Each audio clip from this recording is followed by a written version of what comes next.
الحمد لله نحمده ونستعينه ونستغفره ونؤمن به ونتوكل عليه ونعوذ بالله من شرور أنفسنا ومن سيئات أعمالنا من يهده الله فلا مضل له ومن يضلل فلا هادي له ونشهد أن لا إله إلا الله وحده لا شريك له ونشهد أن سيدنا ومولانا محمدا عبده ورسوله صلى الله عليه وعلى آله وأصحابه وسلم تسليما كثيرا كثيرا أما بعد فأعوذ بالله من الشيطان الرجيم بسم الله الرحمن الرحيم ما كان محمد أبا أحد من رجالكم ولكن رسول الله وخاتم النبيين وكان الله بكل شيء عليما قال النبي صلى الله عليه وآله وسلم أنا خاتم النبيين لا نبي بعدي. حضرات گرامی السلام علیکم ورحمۃ اللہ وبرکاتہ. میں نے آپ کے سامنے قرآن مجید کی ایک آیت سورہ احزاب کی ایک آیت اور نبی کریم صلی اللہ علیہ وآلہ وسلم کا ایک ارشاد پیش کیا ہے. اللہ سے دعا ہے اللہ مجھے قرآن و سنت کے مطابق بیان کرنے کی اور مجھے اور آپ کو سن کر عمل کی توفیق نصیب فرمائے. یہ جو آیت میں نے آپ کے سامنے تلاوت کی ہے اور جو حدیث پیش کی ہے اس میں اللہ کے نبی صلی اللہ علیہ وسلم کی ختم نبوت کے متعلق فرمایا گیا ہے. فرمایا کہ محمد تمہارے مردوں میں سے کسی کے باپ نہیں بلکہ وہ خاتم النبیین ہیں اور اللہ اس بات کا علم رکھتا ہے. اللہ ہر چیز کا علم رکھنے والا ہے. فرمایا انا خاتم النبیین، میں خاتم النبیین ہوں، میرے بعد کوئی نبی نہیں. حضور صلی اللہ علیہ وآلہ وسلم کی زندگی میں پہلے کسی آدمی نے جو نبوت کا دعویٰ کیا تھا تو اس کے بعد جو دوسرا آدمی تھا وہ مسلمہ کذاب تھا. اللہ کے پاک نبی صلی اللہ علیہ وآلہ وسلم کی زندگی میں اس نے نبوت کا دعویٰ کر دیا تھا. تو مسلمہ کذاب حضور صلی اللہ علیہ وسلم کے پاس آیا اور کہنے لگا کہ آپ میرے ساتھ وعدہ کریں. بہت سے لوگوں کا ساتھ دے کر آیا، اپنی تعداد اپنا روب داب دکھانے کے لیے بڑی تعداد میں لوگ ساتھ دے کر آیا اور آ کر کہنے لگا کہ آپ میرے ساتھ وعدہ کریں کہ اپنے بعد مجھے اپنا خلیفہ مقرر کریں گے، اپنا خلیفہ بنائیں گے. تو اللہ کے پاک نبی صلی اللہ علیہ وسلم تشریف لائے تو حضور صلی اللہ علیہ وسلم کے ہاتھ میں حضرت ابو ہریرہ اور حضرت ابن عباس رضی اللہ تعالیٰ فرماتے ہیں کہ حضور صلی اللہ علیہ وسلم کے ہاتھ میں کھجور کی سوکھی ٹہنی تھی، شاخ تھی کھجور کی. آپ صلی اللہ علیہ وآلہ وسلم نے فرمایا میں تجھے سوکھی ہوئی شاخ بھی دینے کو تیار نہیں ہوں. وہاں پر ڈٹ کر بات کرنی تھی تو فرمایا کہ تجھے سوکھی شاخ بھی تجھے میں دینے کے لیے تیار نہیں ہوں. خلافت کی تو بات کرتا ہے. فرمایا تو ہلاک ہو. پھر اسی طرح ہوا کہ وہ ہلاک ہوا، تباہ ہوا، برباد ہوا. حضرت ابوبکر صدیق رضی اللہ تعالیٰ عنہ کے دور خلافت میں جب اس نے پوری قوت کے ساتھ پل پرزے نکالے تو پل پرزے نکالنے کے بعد حضرت ابوبکر صدیق رضی اللہ تعالیٰ عنہ کو اس کے اندر اس نے چیلنج کیا. ابوبکر صدیق رضی اللہ تعالیٰ عنہ نے 13,000 صحابہ کرام اور تابعین بھی ان میں شامل تھے، ان کو حضرت خالد بن ولید رضی اللہ تعالیٰ عنہ کی زیر قیادت لشکر تیار کر کے بھیجا. مسلمہ کذاب کی سرکوبی کے لیے میدان عمل میں اتارا اور یمامہ میں جو جنگ ہوئی، جنگ یمامہ، اس میں مسلمانوں نے بہادری کی جور دکھائی. بہادری کے مسلمانوں نے جور دکھائے اور جھوٹی نبوت کے دعوے داروں کو ناک چنے چبوائے، شکست سے دوچار کیا۔ تو یہ تاریخ کا ایک روشن باب ہے۔ آپ اسلامی تاریخ دیکھیں، حضور صلی اللہ علیہ وسلم نے جتنی بھی جنگیں لڑی ہیں، جتنی بھی آپ صلی اللہ علیہ وسلم نے جنگیں لڑی ہیں، ساری جنگوں میں کل 212 لوگ شہید ہوئے ہیں۔ حالانکہ جنگیں کو تھوڑی نہیں لڑی گئی، تقریباً 2-2.5 مہینے کے بعد جنگ پڑ جاتی تھی۔ کہیں حملہ ہوتا تھا، اس کا جواب دینا پڑتا تھا، کہیں دفاعی جنگیں ہوتی تھیں، کہیں اقدامی جنگیں ہوتی تھیں۔ تو ان جنگوں میں 212 افراد شہید ہوئے۔ لیکن یہ جنگ جو جنگ یمامہ لڑی گئی مسیلمہ کذاب کے خلاف، اس میں 1200 صحابہ کرام شہید ہوئے۔ 1200 صحابہ اس میں شہید ہوئے، جو کہ شہداء کی بڑی تعداد ہے، اور اہل ایمان کو اس طرح کر کے نقصان ہوا۔ لیکن اسی جنگ میں جو 370 جو حافظ قرآن ہے وہ بھی شہید ہوئے۔ حافظ قرآن، قاری قرآن 370 شہید ہوئے۔ اس کے بعد پھر قرآن کو محفوظ بنانے کی کوشش کی گئی کہ اس طرح کر کے اگر شہادتیں ہوتی رہیں، جنگیں ہوتی رہیں، تو پھر قرآن مجید کو محفوظ کرنا چاہیے، اس کو لکھنا چاہیے، اس کی جو ہے تصنیف کا کام جاری ساری ہونا چاہیے۔ تو پھر حضرت ابوبکر صدیق رضی اللہ تعالیٰ عنہ کے دور میں یہ کام شروع ہوا۔ اس جنگ میں، جنگ یمامہ میں، مہاجرین بھی تھے، انصار بھی تھے، تابعین بھی تھے۔ یہ اتنا بڑا اہم مسئلہ ہے۔ اگر یہ کوئی معمولی مسئلہ ہوتا تو ابوبکر صدیق رضی اللہ تعالیٰ عنہ کہتے کہ خیر میرا کیا ضرورت ہے اتنے آدمیوں کو شہید کرانے کی، لیکن 1200 صحابہ شہید ہوئے ہیں اس میں، اتنا اہم مسئلہ ہے۔ تو جاننے لوگوں نے قربان کی، بلکہ حضرت حبیب بن زید انصاری رضی اللہ تعالیٰ عنہ ختم نبوت کے پہلے شہید ہیں۔ یہ پہلے شہید، پہلی سب سے قربانی انہوں نے دی، اور بڑے دردناک طریقے سے ان کو شہید کیا گیا۔ مسیلمہ کذاب کے بندے انہیں پکڑ کر لے گئے، حضور صلی اللہ علیہ وسلم کے زمانے میں ان کو پکڑ کر لے گئے، اور مسیلمہ کذاب کے سامنے انہیں پیش کیا گیا۔ اس نے کہا کیا محمد اللہ کے رسول ہیں؟ حضرت حبیب بن زید انصاری رضی اللہ عنہ نے فرمایا کہ ہاں، محمد صلی اللہ علیہ وسلم اللہ کے رسول ہیں۔ اس نے کہا کہ میں بھی اللہ کا رسول ہوں۔ تو کہنے لگے کہ میں نہیں سنتا، یعنی میں تیری بکواس سننے کے لیے تیار نہیں ہوں۔ انکار کر دیا اس کی اس بات کا۔ اس نے یہ بات جب کہی کہ میں بھی اللہ کا رسول ہوں، انہوں نے انکار کیا، تو اس نے کہا کہ اس کا ہاتھ کاٹ دو۔ ان کا ایک ہاتھ کاٹ دیا گیا۔ پھر اس نے کہا کہ کیا محمد اللہ کے رسول ہیں؟ انہوں نے کہا ہاں محمد اللہ کے رسول ہیں۔ اس نے کہا کیا میں بھی اللہ کا رسول ہوں؟ انہوں نے کہا میں نہیں سنتا۔ اس نے کہا اس کا دوسرا ہاتھ بھی کاٹ دو۔ پھر اس نے کہا کہ کیا محمد اللہ کے رسول ہیں؟ فرمایا ہاں محمد اللہ کے رسول ہیں۔ اس نے کہا میں بھی اللہ کا رسول ہوں۔ انہوں نے کہا نہیں تو اللہ کا رسول نہیں۔ اس نے کہا کہ اس کا پاؤں کاٹ دو۔ پھر کہا کہ کیا محمد اللہ کے رسول ہیں؟ پھر فرمایا کہ ہاں محمد اللہ کے رسول ہیں۔ اس نے کہا میں بھی۔ فرمایا بھائی میں نہیں سنتا، یعنی میں تجھے نہیں مانتا، تیری رسالت کا میں انکار کرتا ہوں۔ اس نے کہا اس کا پاؤں دوسرا بھی کاٹ دو۔ اس طرح کر کے بار بار وہ یہ بات کرواتا رہا، اور ایک ایک عضو کر کے کاٹا گیا ان کا، اور ان کو اس طرح کر کے بڑے اذیتناک طریقے کے ساتھ شہید کر دیا گیا۔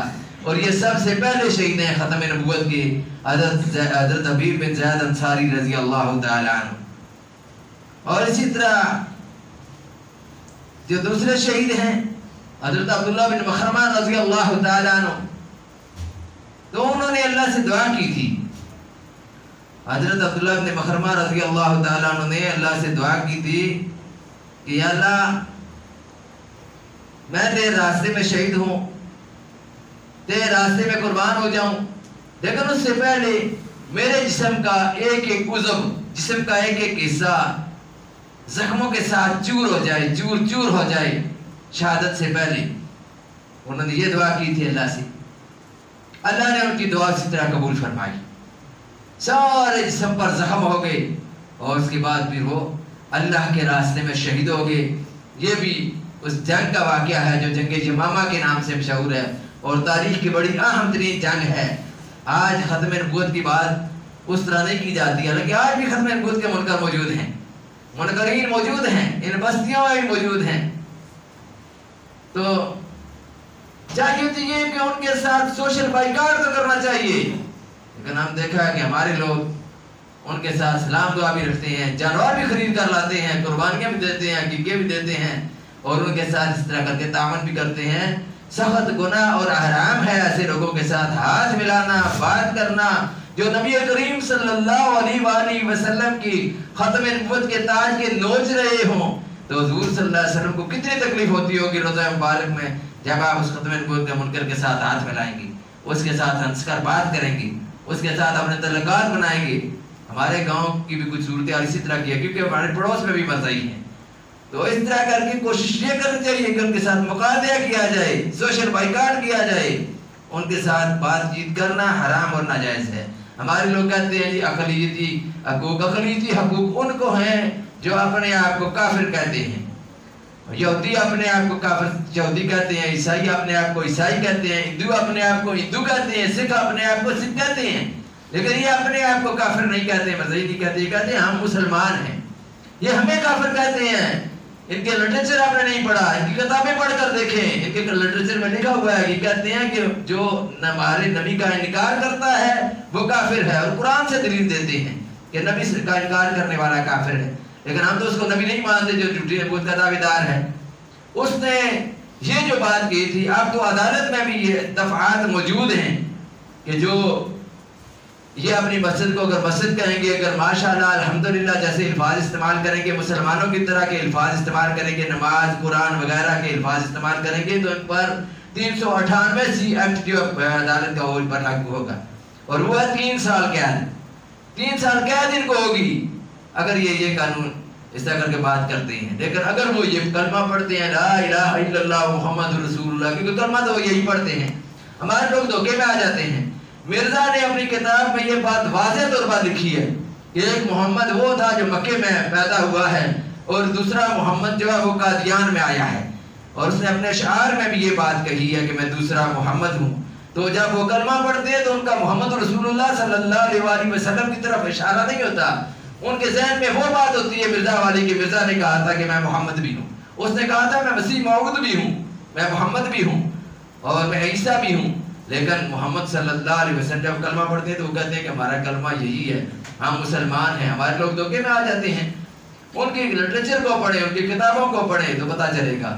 اگر کوئی آدمی حضور صلی اللہ علیہ وسلم کی جگہ کسی دوسرے آدمی کو نبی سمجھ کر محمد کہتا ہے اور محمد رسول اللہ کہتا ہے تو اس پر 395 سی ایکٹ لگتا ہے عدالت کی روح سے، جو سزائے موت ہے، کہ وہ توہین رسول کا مرتکب ہوا ہے، اس نے نبی کریم صلی اللہ علیہ وسلم کی شان میں توہین کی ہے۔ آج ہمارے معاشرے کے اندر ایسے لوگ موجود ہیں، اور ہمارے لوگوں کو خود احتیاط کرنی چاہیے، کل کو ایسا نہ ہو قیامت کے دن حضور صلی اللہ علیہ وسلم شفاعت ہی نہ کریں۔ وہ کیسے شفاعت کریں گے ان لوگوں کی جو اللہ کے نبی صلی اللہ علیہ وسلم کی ختم نبوت کا تاج کو نوچ رہے ہوں اور ہم ان کے ساتھ تعاون کر رہے ہوں، پھر اپنے نام کے ساتھ کہنا کہ میرے نام کے ساتھ صلی اللہ علیہ وآلہ وسلم کہا کرو، نعوذ باللہ من ذالک۔ غلیظ ترین انسان یہ کہہ رہا ہے کہ میرے نام کے ساتھ اللہ کے نبی صلی اللہ علیہ وسلم کی طرح صلی اللہ علیہ وسلم کہو، اور پھر اسی طرح میری بیویاں جو وہ ازواج مطہرات ہیں، یہ نبی کریم صلی اللہ علیہ وسلم کی بیویوں کے لیے جو الفاظ استعمال ہوئے، ام المؤمنین، کہتا ہے میری بیویاں ام المؤمنین ہیں، کہتا ہے میرے ساتھی صحابہ کرام ہیں، نعوذ باللہ من ذالک۔ اور باقاعدہ ان کے لٹریچر میں یہ بات موجود ہے۔ یہ الگ بات ہے کہ ہم نے لٹریچر کا مطالعہ نہیں کیا، ان کا لٹریچر نہیں دیکھا، اور جو پھر اس نے یہاں تک بات کہی ہے کہ جس طرح اہل کتاب کی عورتوں کے ساتھ مسلمانوں کو شادی کرنے کی اجازت ہے قرآن مجید میں، ہمیں بھی مسلمانوں کی لڑکیوں کے ساتھ اجازت ہے شادی کرنے کی، لیکن ہمارے آدمی اگر ان کو رشتہ دیں گے لڑکی کا تو پھر وہ ان کی جو ہے وہ ختم ہو جائے، مرزائیت سے وہ خارج ہیں، وہ میری نبوت ان کے لیے نہیں ہے۔ اور باقاعدہ اس کے بیٹے مرزا بشیر الدین محمود نے باقاعدہ یہ کام کیا تھا کہ ان کا ایک آدمی تھا، وہ 6 سال کے بعد اس نے اس کو ہٹا دیا تھا، اپنے آپ سے نکال دیا تھا، مرزائیوں سے نکال دیا تھا کہ تم نکل جاؤ یہاں سے، تم نے اپنی بیٹی کا رشتہ کیوں دیا ہے مسلمانوں کو؟ وہ مسلمان نہیں ہمیں کہتے، وہ تو کافر کہتے ہیں، وہ کہتے ہیں کہ اہل کتاب کی طرح ہمیں سمجھتے ہیں۔ یہ الگ بات ہے کہ ہم لوگوں نے سمجھا کہ شاید یہ بھی ہماری طرح کے مسلمان ہیں۔ یاد رکھو، نام صرف مسلمانوں جیسے رکھنے سے نہیں، اصل بات ختم نبوت کا مسئلہ ہے۔ یہ کافر نہیں، یہ زندیق کافر ہیں۔ زندیق کافر وہ ہوتا ہے جو اپنے آپ کو مسلمان کہے، وہ زندیق کافر ہے۔ اور منافق کافر ہیں کہ اپنے آپ کو مسلمان کہتے ہیں حالانکہ یہ کافر ہیں۔ تو ان کو حالانکہ 7 ستمبر 1974 کو پاکستان کی قومی اسمبلی نے متفقہ طور پر تمام جماعتوں نے ان کو کافر قرار دیا ہے۔ پاکستان کا باقاعدہ قانون بن چکا ہے کہ اب یہ کافر ہیں، ان کو کوئی مسلمان کہہ ہی نہیں سکتا۔ یعنی اسلامی روح سے، اسلامی آئین کی روح سے، قرآن و حدیث کی روح سے اور پاکستان کے آئین کی روح سے یہ کافر ہیں، مسلمان نہیں ہیں۔ آپ جو ان کے ساتھ لین دین کریں، پھر یہ کافر اس طرح کے کافر نہیں ہیں۔ یہودیوں کے ساتھ، عیسائیوں کے ساتھ ہمیں اسلام نے کچھ تعلقات رکھنے کی اجازت دی ہے، لیکن یہ بھی فرمایا ہے کہ وَلَن تَرْضَ عَنْكَ الْيَهُودُ وَلَا النَّصَارَىٰ حَتَّىٰ تَتَّبِعَ مِلَّتَهُمْ۔ یہودی اور عیسائی اس وقت تک راضی نہیں ہوں گے جس وقت تک تم ان کی ملت کی پیروی نہیں کرو گے۔ ان کا مذہب اختیار کر لو گے پھر وہ تم سے راضی ہو جائیں گے، ورنہ اپنا مذہب اختیار کرانے کی تم سے کوشش ضرور کریں گے۔ اس لیے ان کے ساتھ بھی ایک حد تک تعلق رکھنے کی اجازت ہے، زیادہ تعلقات ان کے ساتھ بھی بڑھانے کی ضرورت نہیں ہے، لیکن ان کے ساتھ مقاطعہ کرنے کا فرمایا گیا ہے کہ ان کے ساتھ مقاطعہ کرو۔ اگر اجازت ہوتی کسی قسم کے تعلقات برقرار رکھنے کی تو صدیق اکبر رضی اللہ تعالی عنہ کو ارتداد کے فتنے کا خاتمہ کرنے کے لیے ان لوگوں کے خلاف جنگ کرنے کی کیا ضرورت تھی؟ اور کیا ضرورت تھی کہ باقی ساری جنگوں میں تو 212 لوگ شہید ہوں اور اس جنگ میں 1200 صحابہ کرام اور 370 حافظ قرآن اس میں شہید ہو جائیں؟ کیا ضرورت تھی اتنی بڑی؟ ایک مسلمان کا خون کتنا قیمتی ہے، پھر وہ خون بھی اور صحابہ کرام کا کتنا قیمتی ہے۔ لیکن اس مسئلے کی نوعیت، سنگینی اس بات سے پتہ چلتی ہے کہ کتنا سنگین ترین مسئلہ ہے جس کے لیے اتنی بڑی قربانی دی گئی ہے۔ اور پھر حضرت وحشی جنہیں حضور صلی اللہ علیہ وآلہ وسلم نے کہا تھا کہ میرے سامنے نہ بیٹھا کرو، مجھے اپنے چچا حمزہ یاد آتے ہیں کہ اس نے حضور صلی اللہ علیہ وسلم کے چچا کو شہید کیا تھا جنگ احد کے موقع پر۔ تو حضور صلی اللہ علیہ وسلم فرمایا کرتے تھے کہ میرے سامنے نہ آ کر بیٹھا کرو، میرا دل دکھتا ہے۔ اسی حضرت وحشی رضی اللہ تعالیٰ عنہ نے ہی مسلمہ کذاب کو برچھی ماری اور اس کے وہ آر پار ہو گئی، اس طرح کر کے وہ اس دنیا سے رخصت ہو گیا اور قتل ہو گیا، مر گیا، تباہ ہو گیا، ہلاک ہو گیا۔ تو اس طرح کر کے ہمیں معلوم ہوتا ہے کہ اسلامی تاریخ میں جو حضور صلی اللہ علیہ وسلم کے بعد نبوت کا دعویٰ کرے اس کے لیے کیا احکام ہیں، کیونکہ اس وقت یہ واقعات پیش آئے تھے۔ اور مرزا باقاعدہ وضاحت کے ساتھ یہ کہتا ہے اپنی کتاب میں، مسلمانوں کے لیے بڑی اس میں عبرت ہے کہ وہ کہتا ہے کہ مسلمانوں کی عورتوں کے ساتھ جو شادی کرے اس کے متعلق حضرت مسیح موعود نے، ان کی کتاب ہے انوار خلافت، اس کے صفحہ نمبر 93-94 میں یہ بات اس نے کہی ہے کہ حضرت مسیح موعود نے اس احمدی پر سخت ناراضگی کا اظہار کیا ہے جو اپنی لڑکی غیر احمدی کو دے گی۔ اپنے آپ کو احمدی کہتے ہیں، حالانکہ پاکستان کے آئین کی روح سے اپنے آپ کو احمدی نہیں کہہ سکتے، ان پر سزا لاگو ہوتی ہے۔ یہ الگ بات ہے کہ ہماری عدالتیں سزا ان کو نہیں دے رہی، ایسے لوگوں کو سزائیں دینی چاہیے، حالانکہ احمدی اپنے آپ کو کہتے ہیں۔ وہ کہتے ہیں کہ جو غیر احمدی کو اپنی لڑکی دے اس کے ساتھ سخت ناراضگی کا اظہار کیا ہے۔ آپ سے یعنی مرزا سے ایک شخص نے بار بار پوچھا اور کئی قسم کی مجبوریوں کو پیش کیا، لیکن مرزا نے اس کو یہی فرمایا، مرزا نے کہا لڑکی کو بٹھائے رکھو لیکن غیر احمدیوں کو نہ دو، یعنی مسلمانوں کو، ہمارے جیسے لوگوں کو نہ دینے کا کہا۔ تو اس کی وفات کے بعد اس آدمی نے غیر احمدیوں کو لڑکی دے دی۔ تو حضرت خلیفہ اول جو مرزا بشیر الدین محمود ہے، جو اس کا بیٹا ہے مرزا غلام احمد قادیانی کا، اس نے کیا کیا؟ اس کو احمدیوں کی امامت سے ہٹا دیا اور جماعت سے خارج کر دیا، اور اپنی خلافت کے 6 سالوں میں اس کی توبہ قبول نہ کی، باوجود کہ وہ بار بار توبہ کرتا رہا۔ تو یہ سارے حالات واقعات معلوم ہونا چاہیے۔ بستیوں کے اندر اگر کوئی بھی ایسے لوگ موجود ہوں ان کے ساتھ کسی قسم کے روابط، تعلقات، دودھ لینا، بعض دودھ جاتے ہیں، دودھ لیتے ہیں ان سے، بعض جا کر جانور خریدتے ہیں ان سے، قطعی طور پر گناہ اور حرام ہے۔ یاد رکھو بائیکاٹ کرنے کا حکم ہے۔ یہ وہ کافر نہیں، اگر یہودی، عیسائی یا سکھ یا ہندو ہوتے تو ہم ان کے ساتھ لین دین رکھتے، لیکن یہ وہ لوگ تو ہے نہیں، یہ تو زندیق ہیں، یہ تو سخت ترین کافر ہیں۔ تو حضور صلی اللہ علیہ وسلم کی زندگی میں جب ایسے حالات و واقعات پیش آئے، آپ صلی اللہ علیہ وسلم نے کیا ان کے ساتھ معاملہ کیا؟ ابوبکر صدیق رضی اللہ عنہ جب ایسے حالات و واقعات پیش آئے، ایسے لوگ موجود تھے تو ان لوگوں کے ساتھ انہوں نے کیا معاملہ کیا؟ ہمارے سامنے یہ جو باتیں ہیں، یہ جو مسائل ہیں پیش آئے ہیں اس وقت، ہمارے لیے اس میں ایک سبق ہے، ایک عبرت ہے، معزت ہے. ہمیں چاہیے کہ ہم اس سے سبق حاصل کریں. اللہ سے دعا اللہ میں عمل کی توفیق نصیب فرمائے. وآخر دعوانا الحمدللہ رب العالمین.